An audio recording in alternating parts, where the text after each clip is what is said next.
সম্মানিত দিনী ভাই ও বোন, আল্লাহর নবী সাল্লাল্লাহু আলাইহি ওয়াসাল্লাম ঈদুল ফিতরের দিন 10টি আমল করতে বলেছেন। এই 10টি আমল যদি আপনি করতে পারেন, আল্লাহ তাআলা আপনার সমস্ত গুনাহ খাতা ক্ষমা করে দিবেন। আপনার সংসার থেকে সকল প্রকার বালা মুসিবত বিপদ আপদ দূর করে দিবেন, বিশেষ করে অভাব অনটন দূর করে দিবেন এবং আল্লাহ তাআলা আপনার সংসারের উপরে রহমত নাজিল করবেন, চতুর্দিক থেকে উন্নতি দান করিবেন। এক কথায় সারা বছর আল্লাহ তাআলা আপনাকে ভালো রাখবেন, সকল প্রকার কষ্ট থেকে মুক্ত রাখবেন। পবিত্র এই ঈদের দিন হলো আনন্দের দিন তথা খুশির দিন। অনেকেই এই দিনেও আনন্দ উপভোগ করতে পারছেন না। অনেকের মনে খুশির চাইতে কষ্টের সংখ্যাটা অনেক বেশি, কারণ অনেকে আছেন অভাবগ্রস্ত, অনেকে ঋণগ্রস্ত, লক্ষ লক্ষ টাকা ঋণ করে ফেলেছেন। বহু চেষ্টার পরেও কোনোভাবেই ঋণ পরিশোধ হচ্ছে না। মহান আল্লাহ তাআলা পবিত্র এই ঈদের দিনকে আপনার জন্য খুশির দিন হিসেবে কবুল করেছেন। তাই আজকে এই দিনে আল্লাহ তাআলা কখনোই আপনাকে খালি হাতে ফিরাবেন না। আপনি যা চাইবেন আল্লাহ তাআলা আপনাকে খুশি করার জন্য তাই দান করিবেন। সুবহানাল্লাহ। অনেকে আছেন যাদের চাকরি হচ্ছে না, তারা যদি এই দিনে আল্লাহ তাআলার কাছে চাকরি চাইতে পারেন, আল্লাহ তাআলা তাদেরকে ভালো চাকরির ব্যবস্থা করে দিবেন। অনেকে আছেন কঠিন রোগে আক্রান্ত, আল্লাহ তাআলার কাছে এই দিন যদি শেফা চাইতে পারেন, আল্লাহ তাআলা আপনাকে সকল প্রকার রোগ ব্যাধি থেকে হেফাজত করবেন এবং যে সকল রোগ রয়েছে তা ভালো করে দিবেন। সুবহানাল্লাহ। অনেকে আছেন যাদের সন্তানাদি হয় না, তারা যদি আজকে আল্লাহ তাআলার কাছে সন্তান চাইতে পারেন, আল্লাহ তাআলা তাদের এই আনন্দিত চেহারা কখনোই মলিন করে দিবেন না। অবশ্যই আল্লাহ তাআলা তাদের চাওয়াকে পূরণ করে তাদেরকে খুশি করে দিবেন। সুবহানাল্লাহ। সম্মানিত দিনী ভাই ও বোন, এখন আপনাদেরকে এই 10টি আমলের কথা বলে দিব। সকলেই গভীর মনোযোগ দিয়ে আলোচনাটি শুনতে থাকুন এবং ভিডিওতে একটি লাইক করে দিন। অবশ্যই ভিডিওটি শেয়ার করে দিন প্রচারের কাজে আমাদেরকে সহযোগিতা করুন। সম্মানিত দিনী ভাই ও বোন, যারা পবিত্র এই মাহে রমজানের রোজাগুলো সঠিকভাবে পালন করতে পেরেছেন, আল্লাহ নবী সাল্লাল্লাহু আলাইহি ওয়াসাল্লাম তাদেরকে 2টি সুসংবাদ দিয়েছেন। নবীজি সাল্লাল্লাহু আলাইহি ওয়াসাল্লাম পবিত্র হাদিসের মধ্যে ইরশাদ করেন, রোজাদারের জন্য 2টি আনন্দক্ষণ রয়েছে। একটি হলো ইফতারের সময় সে আনন্দিত হয়। যখন কোনো বান্দা সারাদিন রোজা রাখার পরে ইফতারের পূর্ব মুহূর্তে ইফতার সামনে নিয়ে বসে থাকে, তার চাইতে আনন্দ এবং তার চাইতে খুশি পৃথিবীর আর কেউ হতে পারে না। সুবহানাল্লাহ। দ্বিতীয়ত হলো নবীজি সাল্লাল্লাহু আলাইহি ওয়াসাল্লাম বলেন, রবের সঙ্গে দেখা করার সময় আবার সে আনন্দিত হবে। এই হাদিস থেকে সুস্পষ্টভাবে বোঝা যায়, যারা পবিত্র এই মাহে রমজানের রোজাগুলো সঠিকভাবে পালন করতে পেরেছেন, আল্লাহ তাআলা কাল হাশরের ময়দানে তাদের সঙ্গে দেখা করবেন। সুবহানাল্লাহ। সম্মানিত দিনী ভাই ও বোন আমার, এখন আপনাদেরকে নবীজি সাল্লাল্লাহু আলাইহি ওয়াসাল্লামের সেই 10টি আমলের কথা বলে দিব। 1 নম্বর আমল হলো ঈদুল ফিতরের দিন ভালোভাবে গোসল করা ও মিসওয়াক করা। আব্দুল্লাহ ইবনে আব্বাস রাদিয়াল্লাহু তাআলা আনহু থেকে বর্ণিত, তিনি বলেন, আল্লাহ নবী সাল্লাল্লাহু আলাইহি ওয়াসাল্লাম ঈদুল ফিতর ও ঈদুল আজহার দিন গোসল করতেন। সহিহ বুখারী শরীফের হাদিস। এই জন্য সম্মানিত দিনী ভাই বোন, আমরা সকলেই ঈদুল ফিতরের দিন সকালবেলা গোসল করব এবং ভালোভাবে গোসল করব ইনশাআল্লাহ। 2 নম্বর আমল হলো সামর্থ্য অনুযায়ী সুন্দর ও উত্তম পোশাক পরিধান করা। নবীজি সাল্লাল্লাহু আলাইহি ওয়াসাল্লাম ও তার সাহাবীরা ঈদের দিন তাদের সবচেয়ে সুন্দর পোশাকটি পরিধান করতেন। সম্মানিত দিনী ভাই বোন, এখানে কিন্তু নতুন পোশাকের কথা উল্লেখ করা হয়নি। নবীজি সাল্লাল্লাহু আলাইহি ওয়াসাল্লাম বলেছেন, উত্তম পোশাক, আপনার যেই সকল পোশাক রয়েছে তার মধ্যে যে পোশাকটি সবচাইতে আপনার কাছে বেশি ভালো লাগে, সবচেয়ে বেশি সুন্দর, সেই পোশাকটি আপনি পরিধান করবেন। তাহলে আল্লাহ নবী সাল্লাল্লাহু আলাইহি ওয়াসাল্লামের একটি সুন্নত আদায় হয়ে যাবে। সম্মানিত দিনী ভাই বোন, 3 নাম্বার হলো ঈদুল ফিতরের দিন ঈদগাহে যাওয়ার আগে কিছু খেয়ে নেওয়া। হযরত আনাস রাদিয়াল্লাহু তাআলা আনহু থেকে বর্ণিত, তিনি বলেন, আল্লাহ নবী সাল্লাল্লাহু আলাইহি ওয়াসাল্লাম ঈদুল ফিতরের দিন সকালে কিছু খেজুর খেতেন। অন্য এক বর্ণনা অনুযায়ী তিনি বেজোর সংখ্যক খেজুর খেতেন। সুবহানাল্লাহ। এই জন্য আপনারাও চেষ্টা করিবেন 1টি, 3টি বা 5টি এরকম বেজোর সংখ্যক খেজুর খেয়ে ঈদগাহে যাওয়ার জন্য। যদি খেজুর না থাকে তাহলে অবশ্যই মিষ্টি জাতীয় কোনো খাবার খেয়ে অতঃপর আপনারা ঈদগাহে যাওয়ার চেষ্টা করিবেন। সম্মানিত দিনী ভাই বোন, 4 নম্বরে হলো ঈদগাহে যাওয়ার আগে বা যাওয়ার পথে আপনার উপর ওয়াজিব সদকাতুল ফিতর আদায় করা। নিজের পক্ষ থেকে ও অপ্রাপ্তবয়স্ক সন্তানদের পক্ষ থেকে এই সদকা আদায় করতে হয়। হাদিসে নবীজি সাল্লাল্লাহু আলাইহি ওয়াসাল্লাম উন্নত মানের খেজুর, মধ্যম মানের খেজুর, কিশমিশ, পনির ও গম এই 5টি খাদ্যদ্রব্যের যে কোনো একটির মাধ্যমে সদকাতুল ফিতর আদায় করার অনুমতি দিয়েছেন। এগুলোর মূল্য অনুযায়ী সদকাতুল ফিতরের সর্বনিম্ন ও সর্বোচ্চ পরিমাণ নির্ধারিত হয়। এবছর বাংলাদেশের সরকারের সদকাতুল ফিতর নির্ধারণ কমিটির পক্ষ থেকে বাংলাদেশ সদকাতুল ফিতরের পরিমাণ জনপ্রতি সর্বনিম্ন 115 টাকা ও সর্বোচ্চ 2970 টাকা নির্ধারণ করেছেন। এই জন্য সম্মানিত দিনী ভাই বোন, আপনাদের যতটুকু সামর্থ্য আছে সর্বনিম্ন 115 টাকা থেকে শুরু করে সর্বোচ্চ 2970 টাকা পর্যন্ত আপনারা সদকাতুল ফিতর আদায় করবেন।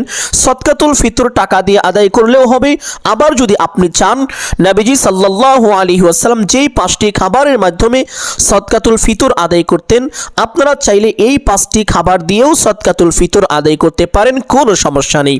সম্মানিত দিনী ভাই ও বোন, 5 নম্বরে ঈদগাহে যাওয়ার সময় তাকবীর বলা।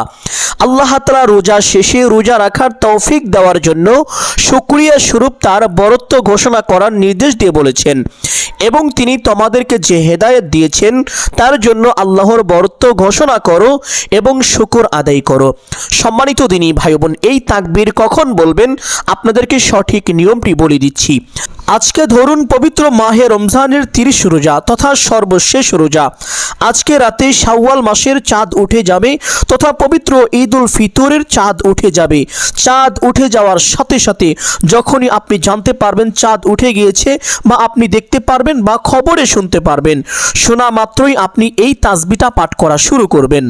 পুরুষ মহোদয়গণ উচ্চ সুরে তাকবীর বলবেন, এবং মা ও বোন যারা মহিলারা রয়েছেন তারা নিচু সুরে আস্তে আস্তে মনে মনে তাকবীর বলবেন।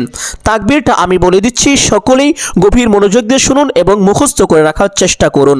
তাকবীরটা হলো আল্লাহু আকবার, আল্লাহু আকবার, লা ইলাহা ইল্লাল্লাহু, ওয়াল্লাহু আকবার, আল্লাহু আকবার, ওয়ালিল্লাহিল হামদ। আল্লাহু আকবার, আল্লাহু আকবার, লা ইলাহা ইল্লাল্লাহু, ওয়াল্লাহু আকবার, আল্লাহু আকবার, ওয়ালিল্লাহিল হামদ। অনেকেই তাকবীর বলতে ভুল করে ফেলেন, বিষয়টি লক্ষ্য করবেন। প্রথম দুইটি আল্লাহু আকবার, আল্লাহু আকবার, অতঃপর লা ইলাহা ইল্লাল্লাহু, তারপরে ওয়াল্লাহু আকবার, ওয়া দিয়া ওয়াল্লাহু আকবার, তারপরে আল্লাহু আকবার, ওয়ালিল্লাহিল হামদ। এইভাবে খেয়াল করে তাকবীর দিবেন। আমি আরো একবার তাকবীর বলছি, সকলেই গভীর মনোযোগ দিয়ে শুনুন। আল্লাহু আকবার, আল্লাহু আকবার, লা ইলাহা ইল্লাল্লাহু, ওয়াল্লাহু আকবার, আল্লাহু আকবার, ওয়ালিল্লাহিল হামদ। বিশেষ করে সম্মানিত দিনী ভাই বোন, আপনি যখন ঈদগাহে যাবেন, যাওয়ার পথে রাস্তার ডান দিক দিয়ে যাবেন এবং যাওয়ার সময় তাকবীর বলতে বলতে যাবেন। আর আপনি যখন ঈদগাহ থেকে বাড়ির পথে আসবেন, বাড়িতে আসার সময় অবশ্যই আপনি যাওয়ার সময় যেই রাস্তা দিয়ে যাবেন তার অন্য কোনো যদি বিকল্প রাস্তা থাকে তাহলে সেই বিকল্প রাস্তা দিয়ে আসার চেষ্টা করিবেন। এটা আল্লাহ নবী সাল্লাল্লাহু আলাইহি ওয়াসাল্লামের সুন্নত। যদি বিকল্প কোনো রাস্তা না থাকে তাহলে আপনি যেই রাস্তা দিয়ে ঈদ উল ফিতরের নামাজ আদায় করার জন্য ঈদগাহে যাবেন, ঠিক সে রাস্তা দিয়েই আপনি অপর পাশ দিয়ে তথা ডান পাশ, আপনি যে পাশ দিয়ে গিয়েছেন তার অপর পাশ দিয়ে যদি আসেন সেটা হবে আপনার ডান পাশ। সেই পাশ দিয়ে আপনি আপনার বাড়িতে চলে আসবেন। এটা আল্লাহ নবী সাল্লাল্লাহু আলাইহি ওয়াসাল্লামের অত্যন্ত গুরুত্বপূর্ণ বড় একটি সুন্নত। সুবহানাল্লাহ। সম্মানিত দিনী ভাই বোন, 6 নম্বরে হযরত জাবের ইবনে আব্দুল্লাহ রাদিয়াল্লাহু তাআলা আনহু থেকে বর্ণিত রয়েছে, নবীজি সাল্লাল্লাহু আলাইহি ওয়াসাল্লাম ঈদের দিন ঈদগাহে আসা যাওয়ার রাস্তা পরিবর্তন করতেন। সহিহ বুখারী শরীফের হাদিস। সুবহানাল্লাহ। সম্মানিত দিনী ভাই ও বোন আমার, 7 নম্বরে পায়ে হেঁটে ঈদগাহে যাওয়া। ইবনে ওমর রাদিয়াল্লাহু তাআলা আনহু বর্ণনা করেন, রাসূলুল্লাহ সাল্লাল্লাহু আলাইহি ওয়াসাল্লাম হেঁটে হেঁটে ঈদগাহে যেতেন এবং পায়ে হেঁটে ঈদগাহ থেকে ফিরতেন। সুনানে তিরমিজি। এই জন্য সম্মানিত দিনী ভাই বোন, আপনারাও অবশ্যই যাদের সম্ভব, যারা সুস্থ সবল মানুষ রয়েছেন, তারা পায়ে হেঁটে ঈদগাহে যাবেন এবং পায়ে হেঁটেই বাড়িতে চলে আসবেন, গাড়ি বা অন্য কিছু ব্যবহার করবেন না। যারা অসুস্থ রয়েছেন তাদের ভিন্ন কথা, তারা যেভাবে পারেন বাড়িতে চলে আসবেন এবং ঈদগাহে চলে যাবেন। 8 নম্বরে ঈদগাহে যাওয়ার সময় শিশুদের সঙ্গে নিয়ে যাওয়া। আব্দুল্লাহ ইবনে ওমর রাদিয়াল্লাহু তাআলা আনহু থেকে বর্ণিত, রাসূলুল্লাহ সাল্লাল্লাহু আলাইহি ওয়াসাল্লাম 2 ঈদের দিন ঈদগাহে যাওয়ার সময় ফজল ইবনে আব্বাস, আব্দুল্লাহ ইবনে আব্বাস, আব্বাস, আলী, জাফর, হাসান, হুসাইন, ওসামা ইবনে জায়েদ, জায়েদ ইবনে হারিসা ও আইমান ইবনে উম্মে আইমানকে সঙ্গে নিয়ে উচ্চ স্বরে তাকবীর পাঠ করতে করতে বের হতেন। সুবহানাল্লাহ। তিনি কারামারদের রাস্তা দিয়ে ঈদগাহে যেতেন এবং ফেরার সময় মুচিদের রাস্তা দিয়ে ফিরতেন। as-সুনানুল কুবরা লিল বাইহাকি। সম্মানিত দিনী ভাই ও বোন, 9 নম্বরে খুশু খুজুর সঙ্গে অর্থাৎ বিনীত হয়ে মনোযোগ দিয়ে ঈদের নামাজ আদায় করা এবং মনোযোগ দিয়ে ঈদের খুতবা শোনা। সম্মানিত দিনী ভাই বোন, অনেকেই হয়তো বা জানেন না, পবিত্র ঈদ উল ফিতর বা ঈদ উল আজহারের নামাজ যেমন ওয়াজিব, যেমন আবশ্যক, ঠিক সেরকমভাবেই খুতবা শোনাটা ওয়াজিব বা আবশ্যক। এই জন্য ঈদ উল ফিতর বা ঈদ উল আজহার যে কোনো নামাজ আপনারা পড়বেন, নামাজ শেষ করে অবশ্যই খুতবা শুনে তারপরে আপনারা বাড়িতে চলে আসবেন, নতুবা আপনারা গুনাহগার হয়ে যাবেন। 10 নম্বরে ঈদগাহ থেকে ফিরে 2 রাকাত নফল সালাত আদায় করা। আবু সাঈদ খুদরি রাদিয়াল্লাহু তাআলা আনহু থেকে বর্ণিত, রাসূলুল্লাহ সাল্লাল্লাহু আলাইহি ওয়াসাল্লাম ঈদের নামাজের আগে কোনো নামাজ পড়তেন না, তবে ঈদের নামাজের পর ঘরে ফিরে 2 রাকাত নফল নামাজ আদায় করতেন। এখানে অনেকে মারাত্মক একটি ভুল করে থাকেন, আর তা হলো আপনারা অনেকেই, আমি লক্ষ্য করেছি, ঈদ উল ফিতর বা ঈদ উল আজহার তথা ঈদের নামাজ শেষ করে সেই ঈদগাহের মধ্যে আপনারা নফল নামাজ পড়েন। এই ভুল কেউ কখনোই করবেন না। এটা অধিকাংশ ওলামা একরামের মতে এটা নাজায়েজ এবং এটা অনুচিত কাজ। এই জন্য সম্মানিত দিনী ভাই বোন, যারা নফল নামাজ পড়তে চান, ঈদের দিনের বেশি বরকত লাভ করতে চান, তারা অবশ্যই বাড়িতে এসে ঘরের মধ্যে বা আপনার বাড়ির কোনো পবিত্র একটি স্থানে 2 রাকাত নফল নামাজ পড়বেন। এতে আপনার বিশেষ 2টি লাভ হবে। একটি লাভ, আপনি যেই নফল নামাজ পড়লেন আপনার সওয়াব হবে। দ্বিতীয় লাভ, আপনি আপনার বাড়ির আঙ্গিনায় বা ঘরের মধ্যে পড়ার কারণে আপনার ওই ঘরে বা বাড়ির আঙ্গিনায় আল্লাহ তাআলা বৃষ্টির মতো রহমত নাজিল করবেন। ওই ঘর বাড়ি থেকে সকল প্রকার বিপদ আপদ, বালা মুসিবত দূর করে দিবেন এবং শান্তি নাজিল করিবেন। সুবহানাল্লাহ। সম্মানিত দিনী ভাই ও বোন আমার, আমি আশা করছি আজকের এই আলোচনাটি আপনাদের সকলের জন্য অত্যন্ত গুরুত্বপূর্ণ এবং উপকারী ছিল। অতএব সকলকে বলবো, সদকায়ে জারিয়ার উদ্দেশ্যে কমপক্ষে একটি হলেও শেয়ার করে দিবেন। যদি আলোচনাটি ভালো লাগে অবশ্যই ভিডিওতে একটি লাইক করবেন, কমেন্টে আমিন বলে দোয়ায় শরীক থাকবেন। এই 10টি আমল যদি আপনারা করতে পারেন, তাহলে আল্লাহ তাআলা সারা বছরের বরকত আপনাকে দান করিবেন এবং আপনাকে আল্লাহ তাআলা কখনোই কষ্টে রাখবেন না, বিপদে ফেলবেন না, সদা সর্বদা নিজ কুদরতি হাতে হেফাজত করবেন। সুবহানাল্লাহ। আসসালামু আলাইকুম ওয়া রাহমাতুল্লাহি ওয়া বারাকাতুহু।